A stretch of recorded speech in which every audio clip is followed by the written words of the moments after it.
اسی لیے کہا میرا تو سب کچھ آپ ہی ہیں رحمت عالم، میرا تو سب کچھ آپ ہی ہیں رحمت عالم، میں جی رہا ہوں زمانے میں آپ ہی کے لیے، میں جی رہا ہوں زمانے میں آپ ہی کے لیے۔ سرکار کی بارگاہ میں عرض کریں کہ حضور ہماری زندگی آپ کی رضا میں گزرے گی، آپ کے رب کی رضا میں گزرے گی، ہم جیئیں گے تو رسول پاک کی غلامی میں جیئیں گے، مریں گے تو سرکار کی غلامی میں مریں گے۔ اس نیت کے ساتھ جیو۔ آج مال مال انسان بڑی بڑی باتیں کر رہا ہے، بڑے بڑے معاملات کر رہا ہے، بڑی بڑی سواریوں پر پھر رہا ہے، بڑے بڑے مکانات میں بیٹھا ہوا ہے،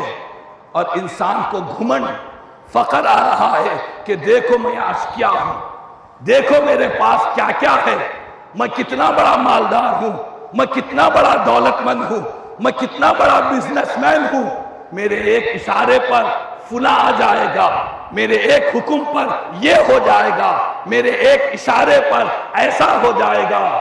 یہ انسان کا گھمنڈ ہے، لیکن یاد رکھ لے انسان کے جسم پر ایک ڈاکٹر صاحب نے کل ہی یا پرسوں 2 دن پہلے کی بات ہے، میں ایک ڈاکٹر صاحب کے پاس گیا کچھ سلسلے میں، تو انہوں نے کہا کہ حافظ صاحب انسان کے جسم میں کئی چیزیں ہیں باڈی میں، دماغ کی ایک رگ اگر ڈھیلی ہو جائے، ایک رگ اگر ڈھیلی ہو جائے انسان کو پتہ ہی نہیں چلے گا کہ میرا کیا ہے تیرا کیا ہے۔ انسان کو اپنی پراپرٹی کے بارے میں پتہ نہیں رہے گا، اپنی جائیداد کے بارے میں معلوم نہیں رہے گا، سب کچھ بھول جائے گا، یہاں تک کہ وہ اپنے آپ کو بھی بھول جائے گا۔ یہ انسان کی حقیقت ہے۔ اگر اللہ نے دماغ کی ایک رگ کو ڈھیلی کر دیا تو سارا میں پن، ساری انانیت، سارا تکبر، سارا غرور، یہ جو کچھ بھی انسان کے اندر ہے سب ختم ہو جائے گا۔ خدا را ہم خدا کے بندے ہیں، بندے بن کر زندگی گزارے، عاجزی کے ساتھ زندگی گزارے، انکساری کے ساتھ زندگی گزارے، مال اور دولت اور دنیا کی حرص اور لالچ میں اندھے نہ بن جائے، بلکہ دیکھے میرے نبی، میرے آقا جو کونین کے سردار ہے، اللہ نے کائنات کی سرداری مصطفیٰ جان رحمت کو عطا فرمائی ہے، وہ آقا ان کی زندگی کیسی پیاری زندگی تھی، کیسی عاجزانہ زندگی تھی، کیسی تواضع والی زندگی تھی۔ میرے آقا فرماتے اگر میں چاہوں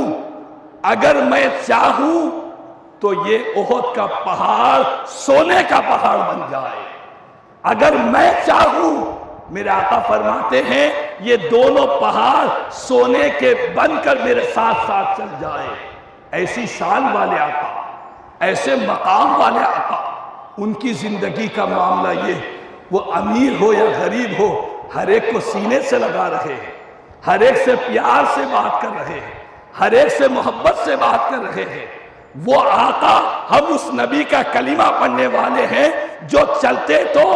فرش پر ہیں لیکن ان کی دھوپ عرش کی بلندیوں پر مچا کرتی ہے۔ اس نبی کا ہم کلمہ پڑھنے والے ان کی زندگی کو چھوڑ کر، ان کی حیات کو چھوڑ کر، ان کی سیرت کو چھوڑ کر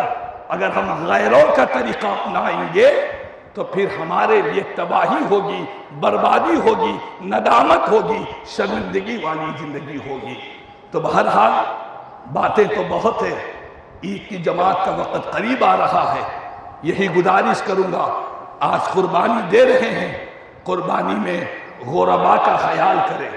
فقراء کا خیال کریں، ہمارے محلے میں،